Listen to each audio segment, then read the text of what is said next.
Hey, welcome to Seek His Kingdom podcast. We're back again. Episode number 3. Yes.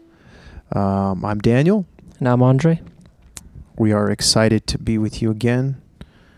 Our desire, our goal is that we desire to seek God's kingdom in our everyday lives, and so we continue to do that today.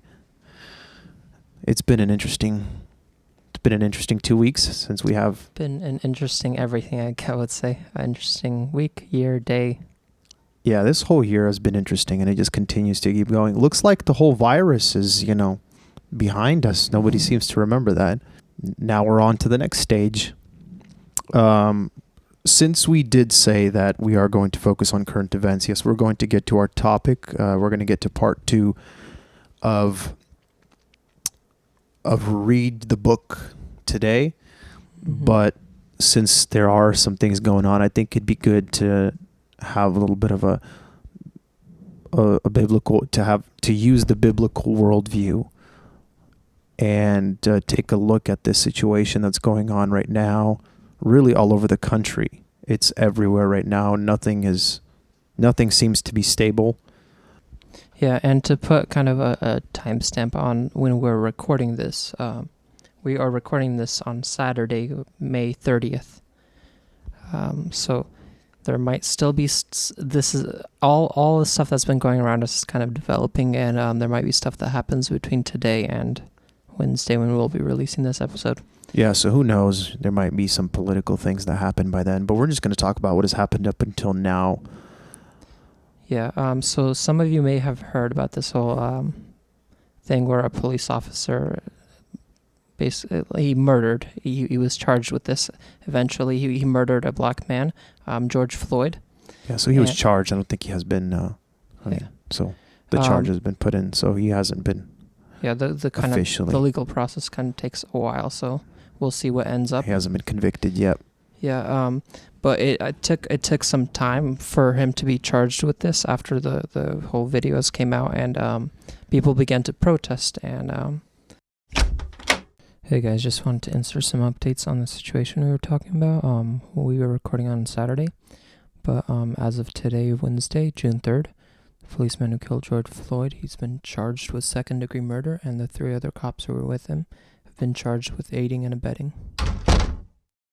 And I will say right away that is a fair thing to do, to protest. Yeah, protesting is correct. Yeah. But we got to define what this is. Is this a protest? It's a riot. Let's just call it the way it is. There are riots everywhere.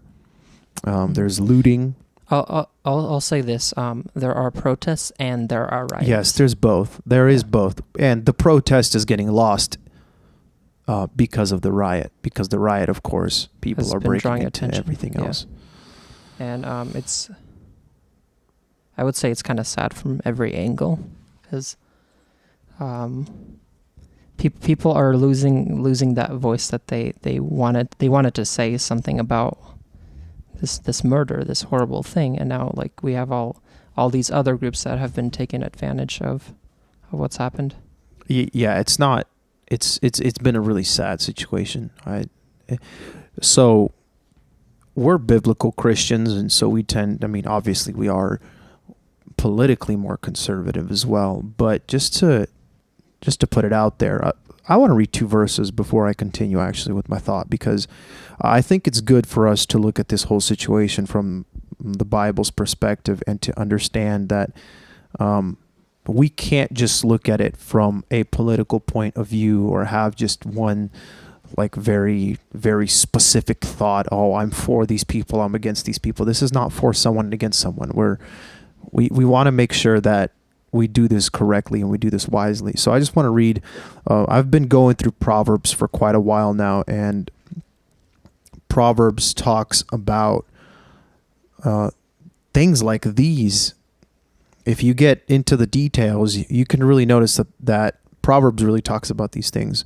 So recently I was just reading Proverbs chapter 17, and I'm going to read verse 15 first, and it says, "He who justifies the wicked and he who condemns the righteous are both alike an abomination to the Lord." So this is what's called injustice. And from what we understand, the whole movement right now that's out there, like the Black Lives Matter movement, its slogan is that it desires justice. And Christianity should be 100% for justice, but we also need to understand what is justice. Because I think, as many people have heard, social justice does not really, it doesn't fall under the definition of biblical justice, because social justice has a very different perspective on justice.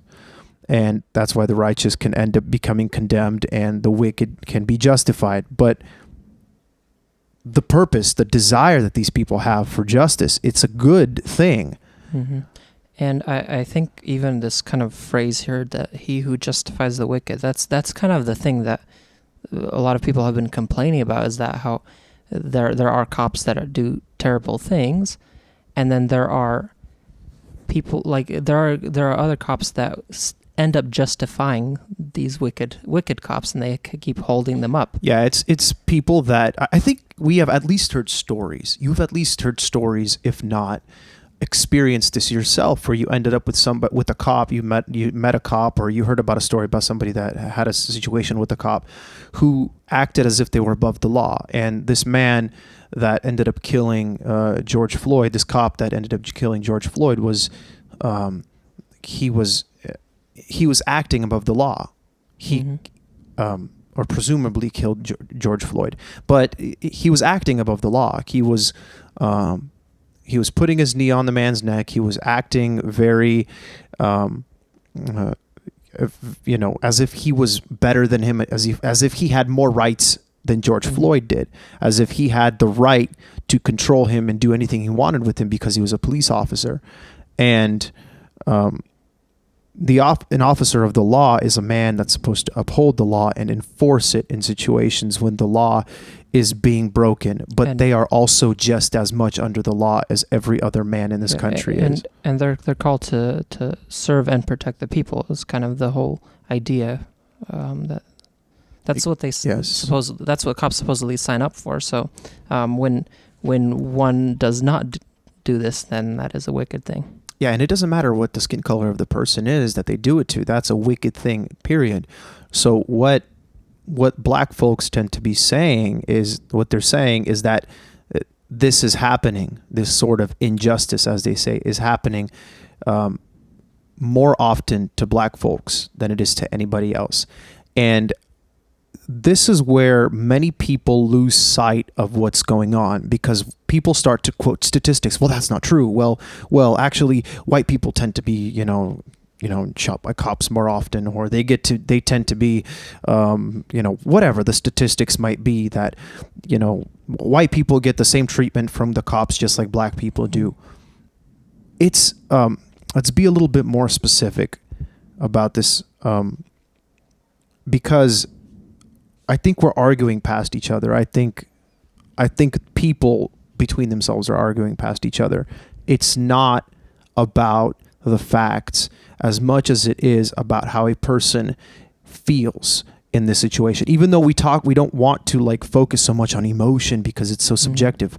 But if you think about this, right? Like if you're driving down the street, you don't sit there thinking about statistics like, well, white people tend to be arrested more often than black people according to the statistics, so I shouldn't be scared of the police.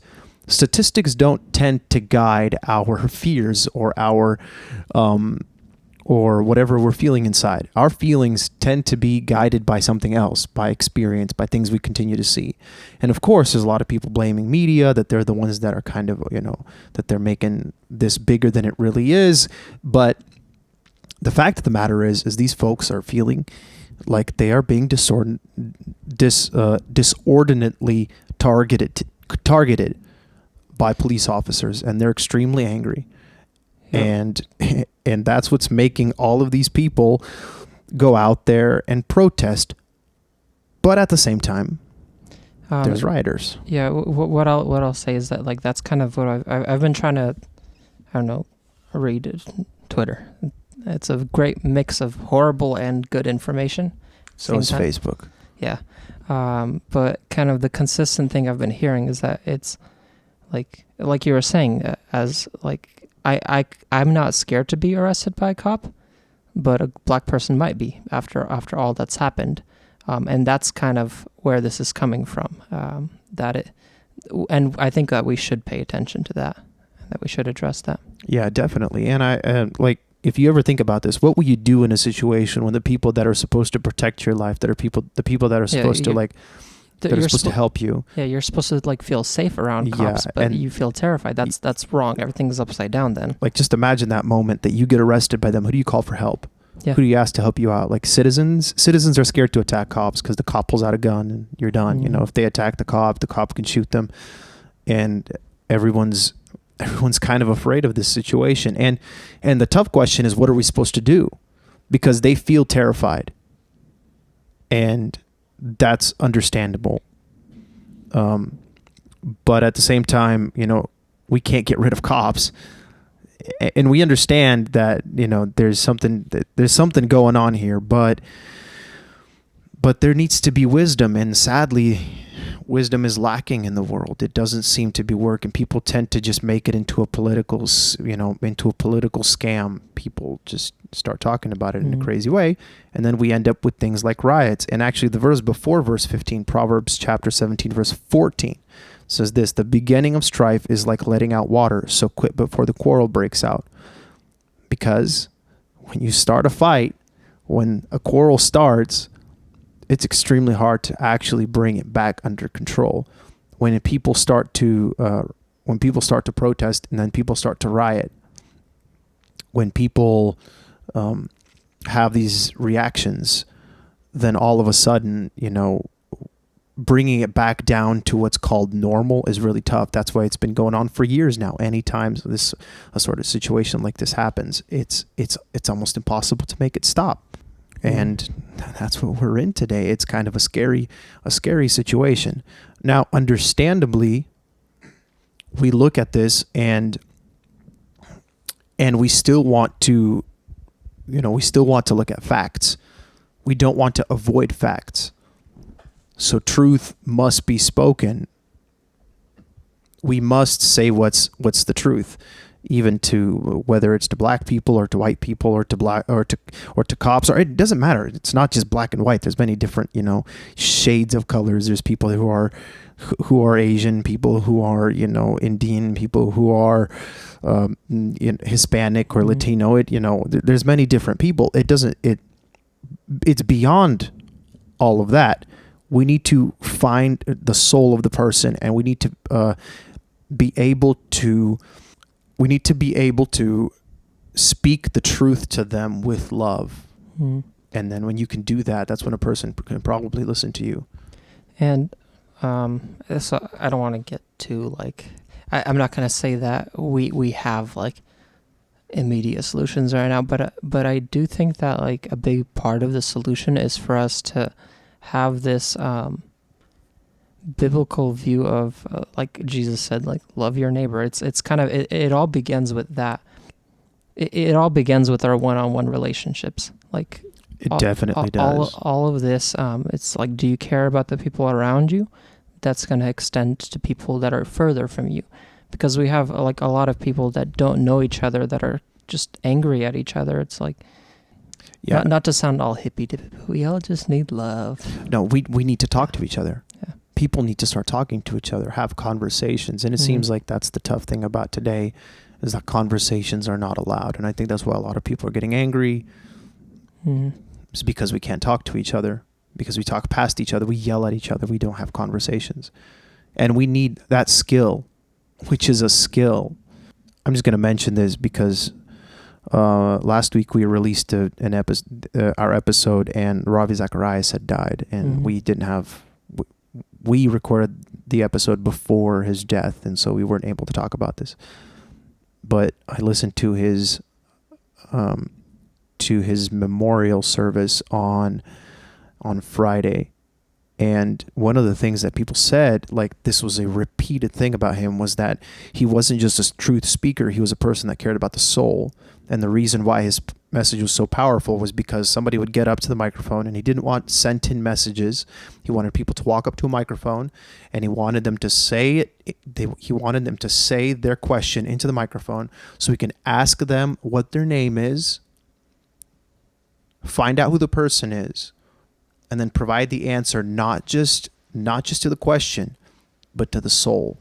Mm-hmm. And that's the most important thing. We don't just speak truth, we speak it with love. And so like that is the greatest goal that we have, because that's part of Ephesians, where we speak truth in love. And that's the goal that we want to have, because when we have a good mixture of that, when we have principles and facts, and then we have love and relationships and caring about people, and you have the balance of that, you can reach a person's soul with that truth. Mm-hmm. And that's where I think people truly begin to change, because there's plenty of people who, I don't know, stand on street corners with signs and never look in your eyes. It's like, I think that's why it's so tough for this generation to do that, to do street preachers. I think the street preachers today are, okay, I don't want to brag, I guess YouTube is kind of the street preaching today, because people feel awkward listening to a guy standing on the street corner. Back in the day, when you didn't have a phone, when you didn't have anything, listening to somebody talk on the side of the street is kind of like everybody watching a YouTube video, and then you can comment after the fact, But today, it's just such a foreign situation, such a foreign thing, and people feel like you're not relating to them when you stand on a soapbox and preach down to everybody else. Yeah. For what it's worth, I have seen some, like, I guess, good street preachers, and in some areas that is effective. But though, like, personally, in my life, even when I was going to school in Tacoma, like, the people I would see, it kind of, it had this feeling that they were just kind of there just because they had to be there or something, or it was some kind of fulfillment of an obligation, a religious obligation, I guess. Yeah. I mean, sometimes I feel like, am I being a coward that I can't be a street preacher, that I can't get out there and just kind of blatantly speak the truth? And then at the same time, I'm like, but you have to care about people's feelings. Yeah, you have to, like, and kind of, I've done this in other countries. It's like you talk to somebody, you don't just jump right into, like, yelling at them, like, hey, you're a horrible person. It's like, no, you kind of go up, like, hey, how are you? What's your name? How are you doing? What have you been up to today? And then you kind of Ray Comfort does it well. That's one person that I saw, that he has conversations with people and he's really close. And I think that's kind of what I found out of this situation, which it's a really sad situation. It's a death of a man who did not deserve to die. Mm-hmm. He did not deserve to die there. Like, it's a really sad situation. And but the thing that I found out of it is that, like, one thing that I concluded for myself is that what we need is that we need truth, we need facts, and we need to talk about these facts, but we need to talk about them with respect. And that's the hard thing. Mm-hmm. And ladies and gentlemen, without Jesus, without that, it's impossible to talk about this. I find that in this world, we just talk past each other and we have our own goals and purposes. But when Jesus Christ is the center of our purpose, I think we can find answers to these questions. Mm-hmm. I think we can have these conversations. I think that's the power of this message, is that love the Lord your God, love your neighbor as yourself, and truth. Mm-hmm. And both of them are so powerful, and they transform lives. Yeah. So let's get to our topic for today. We want to finish up the Read the Book series, so to speak, a part 2 about Read the Book. If you guys remember from last time, we had our first 2 points that we talked about, and we first talked about what is the Bible. The Word of God. Was Amen. Rhetorical? Hallelujah. Praise the Lord. Did I answer your rhetorical question? Yes, you did. Actually, it wasn't rhetorical. Okay. It is the Word of God. Amen. It is the Word of God. And then we looked a little bit deeper into that. What does it mean? We found out that Bible means books, that there's 66 different books, that they're all kind of different. They have different genres, different styles, that there's 40 different authors at least, that it was written over 1,500 years. The 2 different testaments, the languages. We kind of just looked at the basics. Mm-hmm. We basically went through the statistics, not the statistics, the facts of the Bible. Yeah, trivia. It's just reality. Yeah. If somebody was to ask you how many books are there in the Bible, you just say 66. You know. Yeah. Sadly, a lot of people don't know this stuff. Yeah, it's kind of good stuff to know. It shows that you're interested, but I will say that it's not like doctrinal to know, unless somebody's like, "Hey, the 67th book of the Bible is here." You're like, "Hold up." Yeah, there you go. But like for when it comes to like, I don't know, faith doctrine and stuff, it's not like you need to know the numbers of chapters. Yes, the Apostle Peter will not ask you to quote a verse when you walk into heaven. Yeah. Don't have to worry about that. But it's a good thing to know. Which, for what it's worth, I always kind of been like, whenever we've had, I don't know, lessons or whatever throughout the years, quizzes or whatever about Bible stuff, and it always kind of annoyed me a little bit that there was often more trivia than actual doctrinal questions, than actual theology stuff about God, stuff about faith. That's definitely the hardest. That's the tougher, the meatier stuff. Yeah. Because oh, you don't know that Paul wrote 13 or 12 books in the Bible? How dare you? It's like, well, why was I supposed to count? Like, what does that have to do anything with my salvation? And then those people that know all these different facts about the Bible, they can flex on you and everything. Oh, because I'm a better Christian. That doesn't make you a better Christian. Yeah. I'll put it this way. If you know the name of every single apostle, that doesn't guarantee your salvation. Exactly. Okay. Secondly, we talked about why we read the book, and that it's not actually for just church elite, that it's for everybody, and that it's made for everyone to study. We actually even mentioned last week how people died to have this Bible translated into our modern day language, that people wanted to listen to, people wanted to hear the word of God in their own language, in their own tongue, that they would understand. And people had to die to give it to the people, so that they would understand. And it was not written in complicated Greek for the elites to read and then to interpret to everyone. Yeah, it was written in everyday Greek. Yeah, Koine Greek was common Greek. Everyone knew about it. We gave some recommendations for studying the Bible also last week. You can go back and listen to that, and hope that you can be blessed with that. I think we're going to continue today. And the question that we have today is, what is some of the common mistakes of reading the Bible? We will also kind of talk about how we can fix those things, but we need to talk about this because there's important things, there's important elements about reading the Bible that we tend to miss. And the interesting thing is we notice this really often when we have Bible studies. Mm-hmm. Where people just kind of, you automatically see the faults in somebody's thinking, and you're like, wait, hold up. That's not what it's saying here, though. That's not what it's saying. Yeah. And I think that's why a lot of times we end up going on rabbit trails when we have Bible study sessions. Yeah. I remember we did that a bunch. Yeah. We tended to try to do our best to interpret the text, but we still ended up going on rabbit trails. But I feel like most of the time, like, we take one text, a couple words in that text, and it has nothing to do with anything that's going on, and we're just like, you know what this reminds me of? And we go straight down that road, and it's like way off of our trajectory, and it's like, no, there we go. You try to rein the people back in, and it's almost impossible. Mm-hmm. Number one mistake, and I think this is mentioned in most sermons, is reading the Bible just to get it off the checklist. Yeah. And as if it's just kind of a religious obligation that you got to do. That's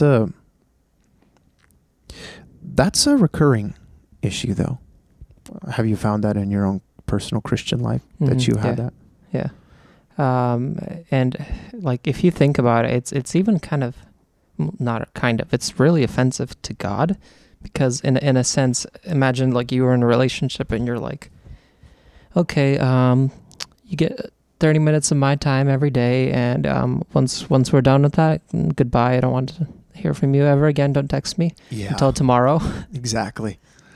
Okay, here, God, here's your specific 30 minutes today, Mm-hmm. and that's it. And for what it's worth, like the Bible, yes, it's a book. It's not bad to be disciplined in your reading of it.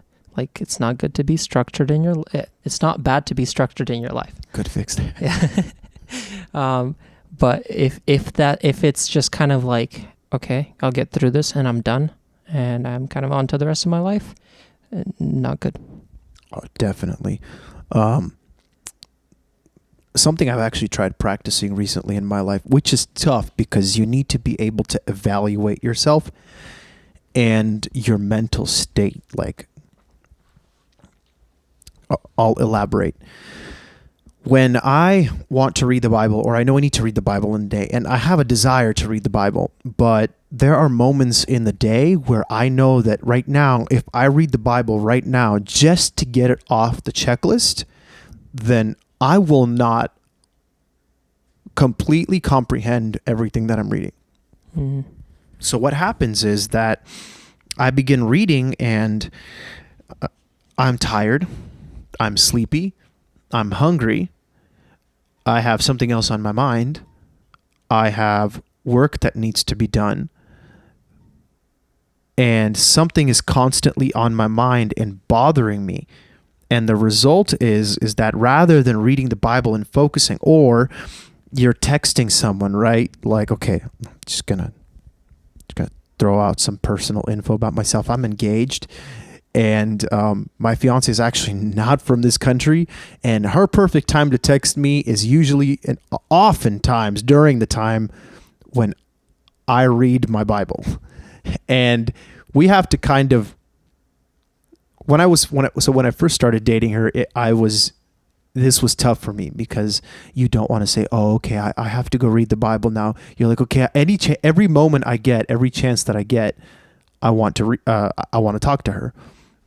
But luckily, eventually I got, deeper into our relationship, and I started sharing with her like, hey, I want to go read the Bible for a little bit. Will you let me go? So that's definitely become much better. I've also tried to organize the way that that my mind is working. I don't want to be tired, or I don't want my ability to think to be overtaken by something else. I want to make sure that I have my undivided attention on that. And it's sometimes tough. You need to be able to know how to isolate yourself. I have to go to my room oftentimes because I can't do it in like the dining room or the family room or something like that. I need to make sure that I go into my room, that I do it in my room. And so I think that's part of not making it a checklist thing, because if you just kind of read it, even if you just kind of listen to it at work, you can just turn on the Bible and listen to it at work, but how often are you actually listening to it? And I found myself like, I'll listen to the Bible a little bit, and then I'm like, oh man, I got to re-listen to what it just said. Mm-hmm. And try to pay attention to what's going on. Yeah, there's a difference between seeing the words on a page and reading, and there's a difference between hearing the words and listening to them. And then meditating. So meditate on what you're reading. Like, there's a lot of people that they don't really, they just kind of read it and they go, oh, okay, that's interesting. But then they stop. Yeah, and I'll say meditate here means think about them. It doesn't mean it doesn't mean empty your mind. You read the Bible and you meditate, and that means you think about what you just read. Yeah, the Bible does not condone worldly meditation practices. That's correct. You can use a notebook if you want to. I got myself a margin Bible.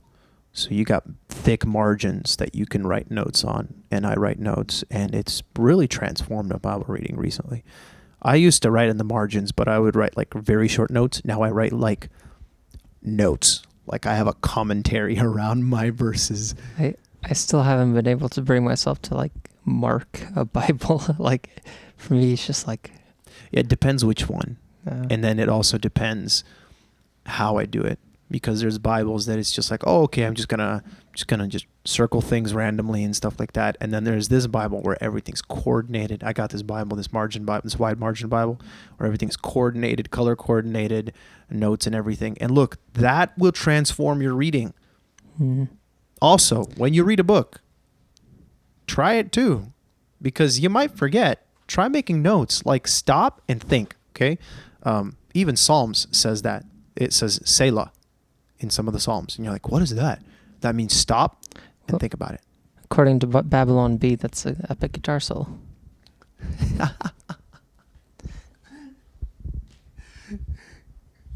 I love that. That's one of my favorite articles from that site. Yes. And if you're like me, you could also just write or type notes separately, but at least think, like, rewrite, I guess, like your thoughts on the passage, your interpretation of it. Don't just kind of, I read through it, but done. Yes, and this is where study Bibles can actually really come in handy. Mm-hmm. They really help you not just read it just kind of by the way. You actually get into depth of what's going on, and which we're actually going to mention a little bit of that later. The second mistake I think people make is having wrong expectations. They're expecting the Bible to do something that it's not meant to do. Mm-hmm. You may enter a moment of Bible reading expecting euphoria. You might expect that you will sit down right now and you will be so filled with the Holy Spirit that you will fall to the ground from the glory of God. That doesn't happen when you read the Bible all the time. And in fact, it almost never happens.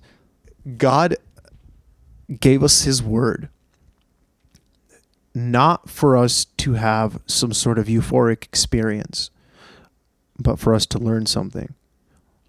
The reality is you might read the Bible and you might be stuck on genealogies right now, right? And there's no expectation that while you're reading the genealogies, all of a sudden the Spirit of God will fall on you and you will begin prophesying.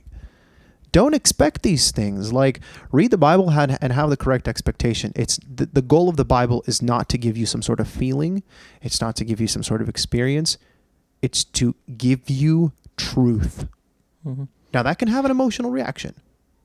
Mm-hmm. But still, you have to have the right expectations.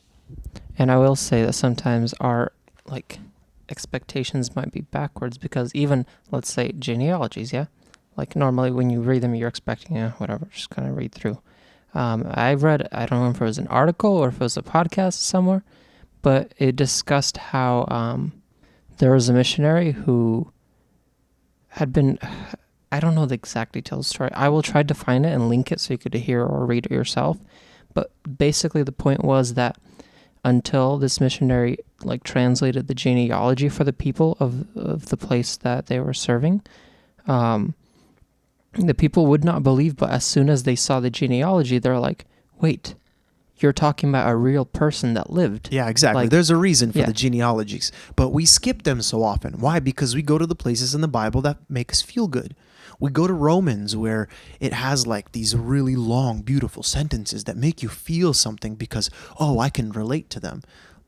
But the genealogies are there for a reason. In fact, if you study the reason why they're there, you'll be shocked, because most of them, the purpose is they're leading to Christ. Mm-hmm. It's actually showing that this is historical fact. No other book in the Bible, no other book does it. The Bible does it. It gives you specific names and the ages that they were when they were when they died, when they had children, how old their children would live. All this stuff is written out so that you would know that this isn't just, it's not just a fake story. It happened. It's real. But don't expect that every time you're going to read the Bible, you're going to have this euphoric experience, because I've had the same problem. That when I was reading the Bible, I had this expectation because I had this moment. I had these moments when I experienced truth, and when I had the revelation, like when I had moments of revelation happen to me, when I read something and I'm just like, whoa, that's what that means. That doesn't happen every time. It happens differently all the time. And for you to expect that, It's it's uh, it's an expectation that is probably incorrect, probably over the top, and probably it's not achieving the purpose that the Bible wants to achieve. Yeah. Don't expect to feel a certain way when you read the Bible. Yeah, exactly. The next one is that the reading the Bible, make a mistake as reading the Bible as a selfish way to make your life better. Yeah, because a lot of people the Bible isn't treat it as a book of life advice. Yes. Of how to make life nice and comfortable. Little proverbs here. Proverbs are good, and we used proverbs at the beginning of this episode to address kind of this event that's been this stuff that's been going on in the world around us. Yeah, exactly. But when the Bible is only like, how do I get as much out of life as I can, then you kind of miss the point of the Bible. Jordan Peterson is a really good speaker. He talks about, pulling yourself up by your bootstraps sort of thing, which I'm not the biggest fan of, just pull yourself up by your bootstraps, but he's trying to tell you, okay, find a purpose to live for, which is a good thing.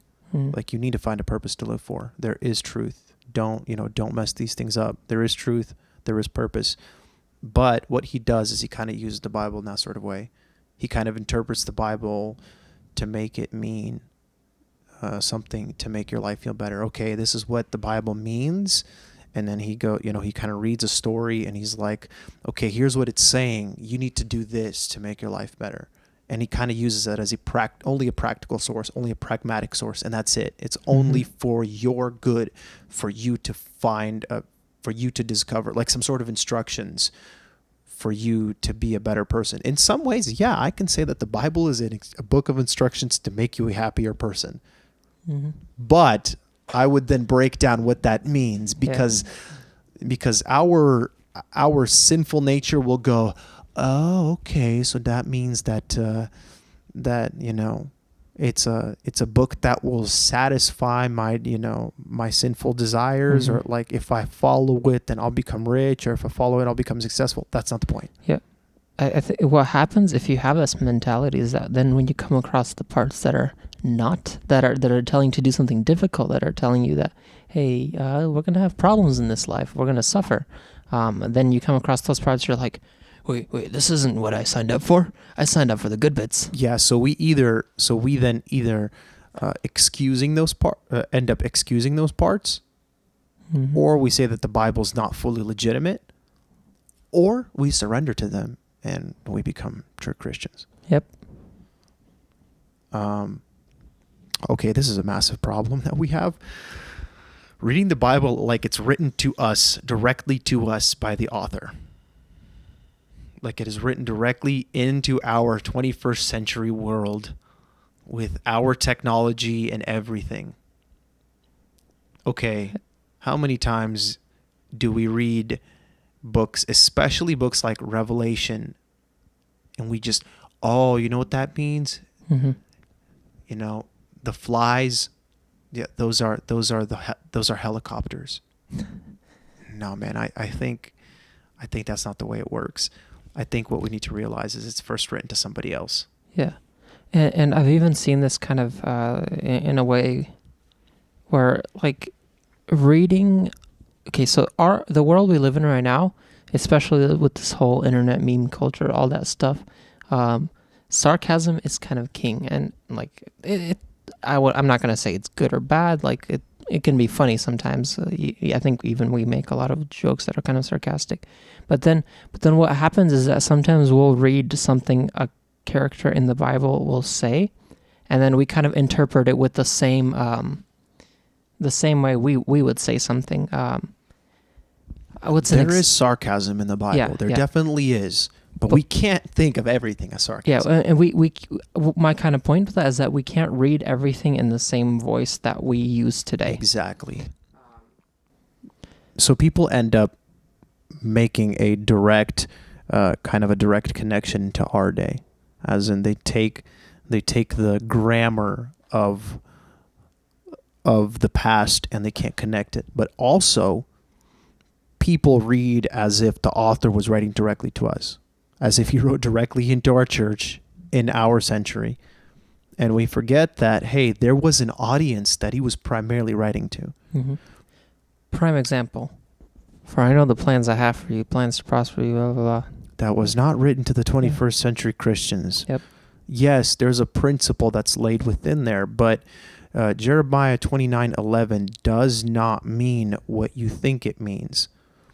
And I feel like we covered this in like one of the first episodes. The episode 1 probably. Yeah. And I will cover it again and again because I keep hearing it and it annoys me. And actually, that's another one of my points that might as well just check it off right now. We do not take the time to study historical and grammatical context. Mm-hmm. Okay, what does that mean? What is historical and grammatical context? So history is stuff that happened in the past. So we need to learn what stuff happened in the past when that thing that was written in the past was written. Yes, and then the grammar is the sort of language that they were using back then. Mm-hmm. Okay, a quick recommendation. I used this book for my college class, but this is a very easy and accessible book that we should, that I'm recommending to you right now because you should definitely read it. It's called Grasping God's Word by J. Scott Duvall and J. Daniel Hayes. J is just the first letter. Might as well just write Scott Duvall and Daniel Hayes. But it's called Grasping God's Word. Yes, it's a thicker book, but it's okay. The pages are also thick. It's actually very, very accessible. And this is one of the biggest points that they make is that they say, hey, there was a text written to a people in a specific time in their age to, it made sense. It was completely understandable back then. But today, we might not completely understand it, or if we don't take the time to study it, we won't know exactly what they were saying. And they explain to you how you take the time to take a text from its time into your time. And they have a few different principles. If I can find it right now, they have a few different principles in how to do it. And they explain to you that, okay, here's the old town. They even have like a full on picture that they explain. They're like, okay, this is the past days. This is the old times. Here's the old town, the ancient city. And then there's the river. They call it the river of history that separates you and the rest of the world, or it separates you and the rest of history from back then. It's specifically that history. There's that specific there's that river. That river is both it's history and it's also grammar. And these things we need to understand, because if we don't understand it, we will fail to completely understand. There's going to be a barrier for us to completely understand what's going on or what the message is that is trying to be sent. So really there's 4 steps, and actually there's 5 steps, and here's the 5 steps. I'm going to give them to you right now. So the journey, step 1, is grasping the text in their town. And what they're saying is that, first of all, you need to understand what God is saying to the Israelites then. Okay, God wrote, and they even use this. It says God commanded the Israelites in Joshua 1. Paul exhorted the Ephesians 2. Jesus encouraged his disciples by. Okay, and these are past tense. This is explaining what's going on back then. We study what's going on back then. And then step 2 is what they call it measuring the width of the river to cross. What are the differences between us and then? What's going on? The culture, the language, situation, time, and often covenants. Now that makes it a little bit tougher. Covenants, because that's Old Testament versus New Testament. And then you have to understand the culture that they lived in, the situation that they were in, the time that they were in, the language that they spoke. And then number 3, you have to build a bridge. You build the bridge by finding out what is the principle, the theological principle of this text. What's going on? All right, we were talking about Jeremiah 29:11. All right. What's going on? Who's he talking to? Israel. What happened to Israel? They're in captivity. Yes, they're going into captivity. Actually, let's pull it up and read it just so we don't make any mistakes here. So God is telling Israel that he's going to punish them. Actually, no, they've already been punished. Sorry.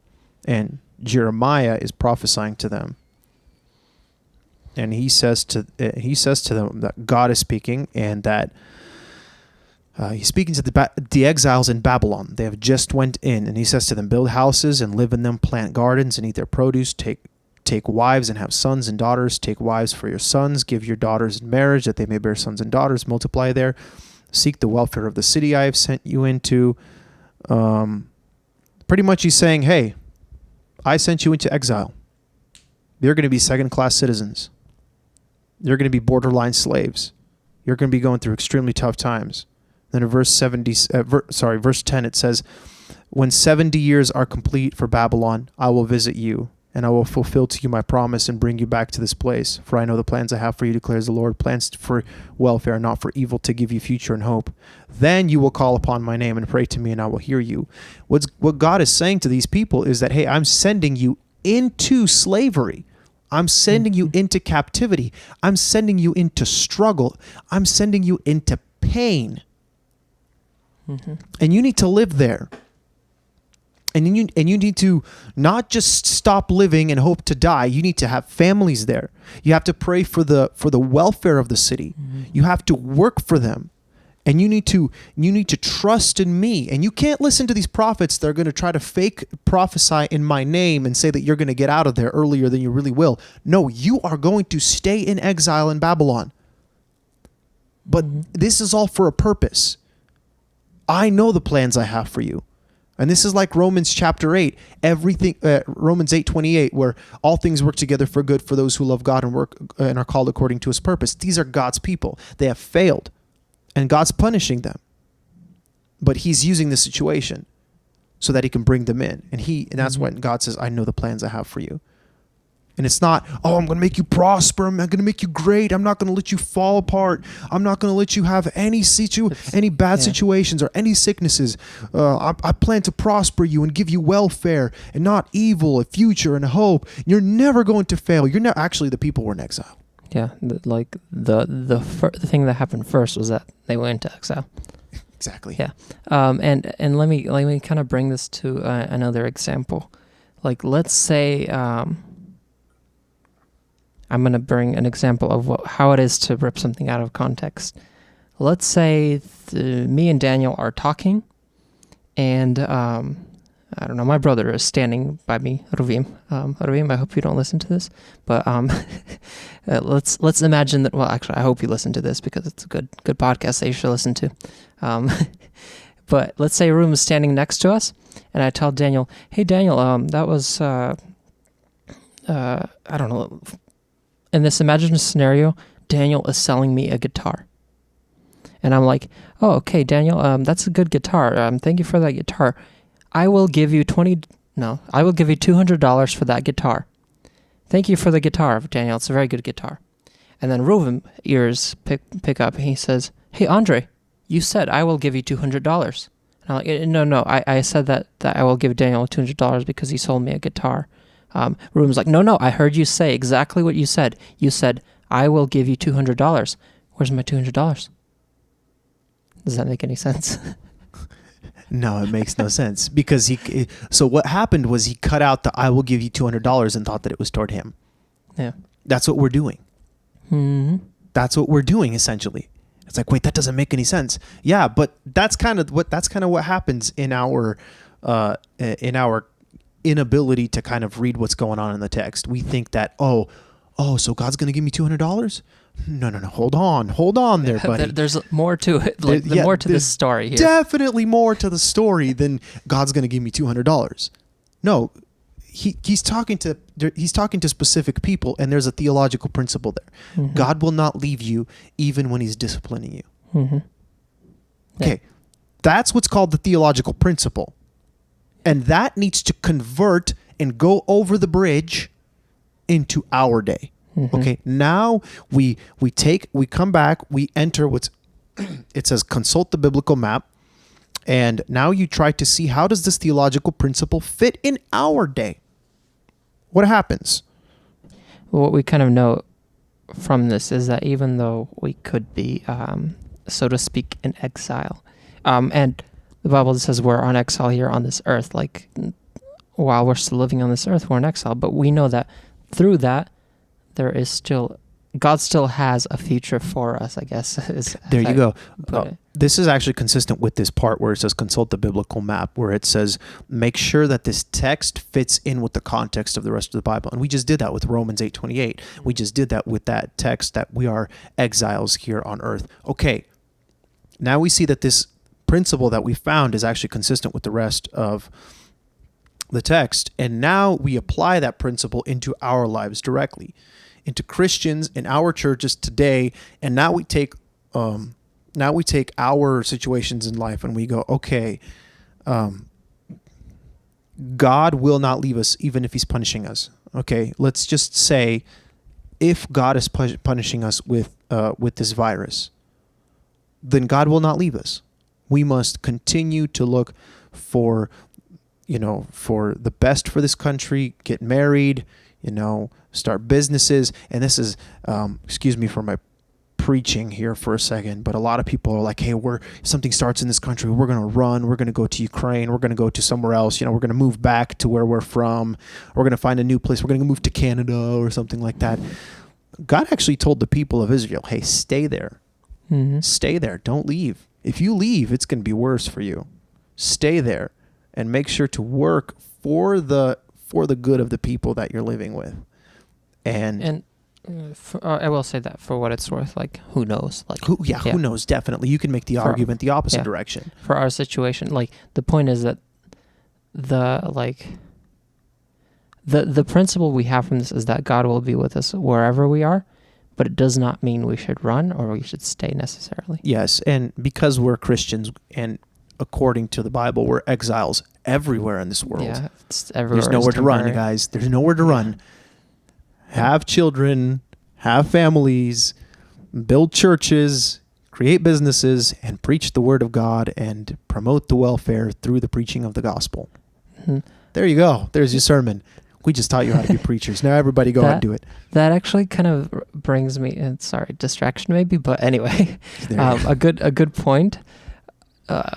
We mentioned at the very, like in the intro, that we're from like the Slavic community, and I have heard from like people that have even recently moved here, maybe people who moved here 20, 30 years ago, but a lot of Slavic people have always thought of like America as sort of a heaven on earth, and came here for everybody thinks that, like, American dream, like it's land of prosperity, like goodness, like it's a good country, like there we've had a lot of success, but it's not heaven on earth, and it will never come close to it. And like, you're not going to find heaven on earth is kind of the point.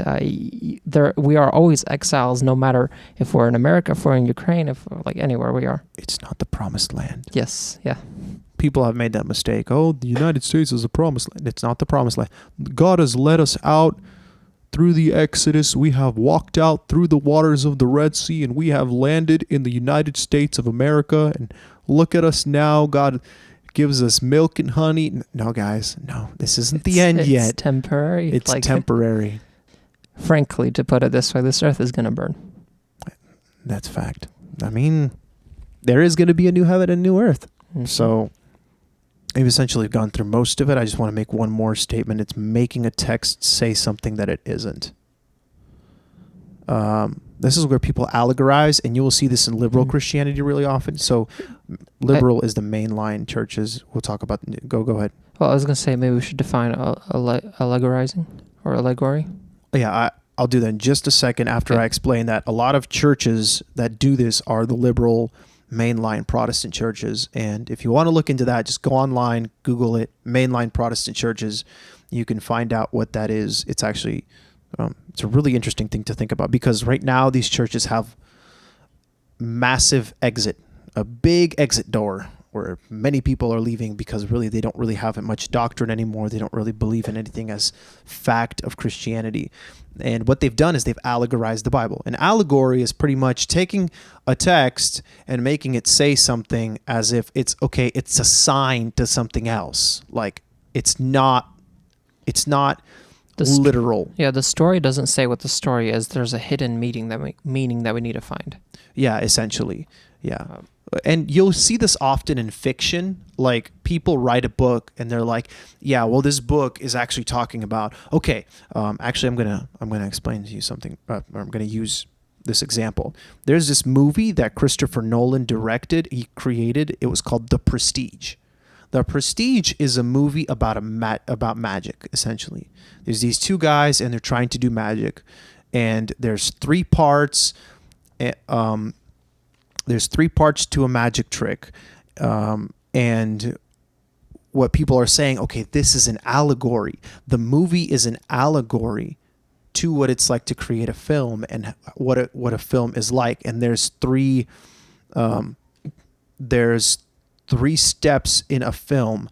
It's the 3 stages, and it's every magic trick consists of 3 parts. The first part is called the pledge. The second part is called the turn, and then the third part is called the prestige. And that's the moment when everything, as in there's a twist. So you see something ordinary in the first part. The second act is called the turn, where something turns into something extraordinary. And then the prestige is when it boom and it actually happens, and you have this mind-blowing effect of whoa, there it is. That's entertainment, and people are like, okay, that's an allegory for filmmaking. This is how films are made, right? Or they're like the movie is an allegory for itself also. Like you saw something in the beginning, and then you saw a turn in the second step, and then in the third step you have this mind-bending twist where you find out everything, and then you're like, whoa, that's great, that's crazy. So that's called allegory, when somebody uses a story to explain something else. The Bible doesn't do that. The Bible is not like a myth. So the idea is that the Bible's a myth and that it's actually explaining a grander purpose in the world. As in, Abraham never existed, but Abraham's story is a life of perseverance or faith. Believe in what? Just believe.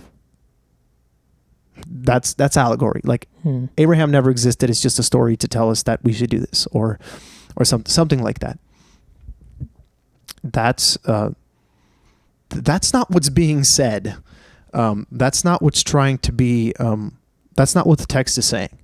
And also what we do is often we give a text a meaning that the author was not trying to give. Okay. When you sit there and you listen to a preacher preach, sometimes they will try to make a text say something that it's not saying, or they try to give it a connotation that it's not intended. Also, the Bible, especially in the Old Testament, oftentimes does not give a moral to the story. It just tells you the story. And the tough thing is when somebody gets up there and they start to make conclusions like, well, see, he was a sinner here, or he was wrong here. And it's like, wait, hold up. That's not what the text says, actually. It doesn't tell us whether he was right or wrong. But you can speculate. You're allowed to talk about it, to think about it, because the situation, you're supposed to come to a conclusion. But I think we often rush to do that, and we don't actually think about it too much. Yeah. Example, David and Goliath. People are like, oh, this is how you stand up to your problems in life and overcome them. Probably not. Most likely it means... Most likely kind of means something else. Let me... I will try to find and insert the clip here of Matt Chandler. You're not David! Jesus is David. Yeah. The point of... Okay. Just to make this easier in every single way. When you're reading the Bible, the point of every text is God. The Bible was written about God, not about you. Yeah, the heroes that are in the Bible, the quote-unquote heroes, the significant thing about them is their relationship with God, not their acts. Their acts are huge, but they're only a symptom of their relationship with God. That's what that is. And I will say another thing on meaning is often allegorization, which I cannot say. Allegorization. Allegorization. Supercalifragilistic. Allegorization. It often kind of claims that there's more than one meaning to a text, which no, there's one meaning to a text, and that meaning is what the author intended it to be. Yeah, that's kind of what literally the first thing we covered in our biblical interpretation class. Like, hey, what's the meaning of a text? What the author was trying to say, like nothing else. Exactly. Because today everybody's like, well, it's what I want it to feel, what I feel that it should say. It's like, no, that's just misrepresenting somebody's words. Actually, believe it or not, the problem today with the Supreme Court and why it's so significant, why everybody always worries about who gets on the Supreme Court, is because there's a category of people that read the law, the Constitution, based on how the author intended it. Then there's a second group which read it based on, they call it, the Constitution is a living document, meaning that we interpret it based on current situations. So like the author, we can never know the author's intention, therefore we will interpret it as we deem is correct, according to what's going on right now. Yeah, and I'll say this. That's just a lot of fancy words for saying we're going to twist the words of what somebody said. Yeah, we're just going to make it mean whatever we want it to mean. Exactly. And that's why you see all these laws getting passed, quote unquote laws getting passed. Just telling you right now, abortion was never passed in the United States. There was no law on abortion that was passed. It was a ruling in the court, in the Supreme Court, where 9 out of 9 people, there was 9 people that voted on it, and it went through as the Constitution says that abortion is legal. Based on what grounds? No one really knows. Just kind of they made it up. Yeah, the Constitution says that abortion's legal, and that's it. No one voted on it except 9 people. 9 people. Just so you know, that's why it's so huge. Oh man, we're kind of running out of time. Had a whole section on how do we approach the Bible, even before we start reading it. I think we should save it. We don't want to overwhelm you guys with too much content. We want you to chew on this and think about it. Yes. Consider your own Bible reading. Okay, remember I mentioned last time about taking one text and focusing on it, reading it, chewing it down. All right, now all those things that we just took you through today, go through your text one more time. Maybe if you didn't do it, try doing it this time for the first time. Take a book in the Bible, take a text that you haven't read, a few verses or a chapter, and break it down and use these principles. Specifically, read what the text is saying in its time, in its own historical context. And take its grammar, figure out what it's trying to say. And then take what we talked about today and attempt to find the theological meaning of what's going on in that text and take it out and apply it into your own life correctly. Don't make it sound like something different. Do that specifically. Try to find out what that text that you're reading means for your life today, but apply it properly. Look at it in its historical context, in its grammatical context. Compare the two different histories, our history and the history of the people that were receiving it. Who wrote it? Who was the audience that he wrote to? What was the context of everything that's going on? Check out everything. I'll say this: find the meaning of the text, and then find the application.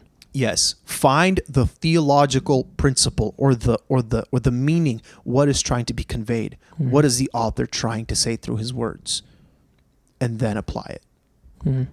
All right, so we're going to have one more episode on Read the Book.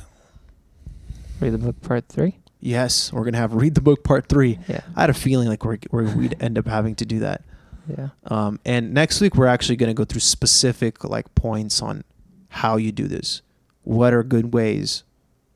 Like what are first steps? So pretty much next week is how do we approach the Bible? How do we approach it before we even start reading it? And really, how do you approach any book of history before you read it? This is how you should. Really, you should approach all information in this way. And we're going to talk about it next week. Just going to leave you. We're going to leave you on a cliff, hanging there, waiting for what's going to happen next. All right. Thank you guys for listening, and subscribe if you're watching the picture on YouTube, and like the video, share it with your friends. If you're listening somewhere else, seekhiskingdom.com is kind of the main page of what we do. Hey, it looks like Spotify might become popular pretty soon. Hey guys, hit up Spotify. Follow us on Spotify. Yeah, we're on Spotify. Yes, we are on Spotify. I have feelings on that whole thing, but we might be able to talk. Podcast. We might be able to talk about that sometime. Yeah. Longest I will summarize though, because podcasts have always been this very open thing that like anybody could start a podcast, and if Spotify takes control of podcasts, we're all doomed. Wow. Well, this will be a good conversation. But I'm also I listen to a lot of, I guess, I don't know, tech type podcasts that are also not fans of this, because some of these people are the ones that were like early contributors to the technology of to the podcasting community, I guess. Some of you had no idea what we're talking about. Yeah. I have so much things that I want to say and share right now, but we have absolutely no time for this. Yeah. So let's promise the people that we will talk about this here soon. And please do, like, if you have any comments, questions that you would like us to talk about, like, comment on our YouTube, email us, DM us, whatever. Like, we would love to hear from you. We don't want to just be blabbing at you constantly. Like maybe today we talked about at the beginning of like a very sensitive topic, honestly. If you disagree with us, please talk to us. Like we don't want to just talk at you. Like we want to listen as well. Absolutely. Yeah, for sure. And then share. Yeah. Please share us, please. If you like this podcast, and if you hate it, then don't worry about it. Yeah, I guess if you don't hate it, then don't press the dislike button and just kind of go away. But if you like this podcast, seriously, please share this with your friends. We would really appreciate this. This would even encourage us if we see people following and listening and being encouraged by this. We were encouraged by the first week. The second week was, it was all right. But hey, it's the hype. Yes, it's the hype. But please, if you're listening, share, and let your friends know. Yeah, and tell us what you think about the format. Like, would you like us to keep doing these hour-ish episodes? Do you want to do shorter episodes, longer episodes? Maybe you want 3 hours of content. Should we do it every week, maybe? That's kind of things we're thinking about. Do you want videos, too? Yes, do you want video? Okay, those of you who have been somewhat committed within these first 3 weeks, give us a heads up about this. Tell us what you guys want to change. All 3 of you, maybe? I don't know. Because we kind of have a really informal studio right now. And ooh, it's amazing. You should see my microphone. Yeah, I will link a picture to it. His microphone is actually covered in a rag right now. Hey, so for those of you that know your stuff, I am talking to an SM57, and it does not have a windscreen, I guess is what it's called. So I put a rag on it just to make sure that I'm not like all the time. There you go. Yeah, I fixed last week's breathing issue that we were talking about. But hey, we're still working our way up, and we might expand. So please share our podcast, share our channel, because we have plans. What we're saying, we have ideas for the future. Currently, our ideas are hindered by the fact that I have to get married, and jeez, Daniel, come on. we can't expand on them right now, but we have plans. And if you guys, share, if there's an interesting, or if there's a community that's interested in listening to us, then I think we can progress in the way of, more content to release to you, and once a week, if not multiple times a week eventually, in shorter versions. And maybe it's not even just like more content, maybe it's just different content, because I also don't want to like we don't want to be hose. monotone. Yeah, we don't want to do the same thing over and over again, but we might do different things. Okay, we have ideas, and we're excited to keep doing this. Yep. Hey, thanks for joining us, guys. God bless. God bless. Koniec.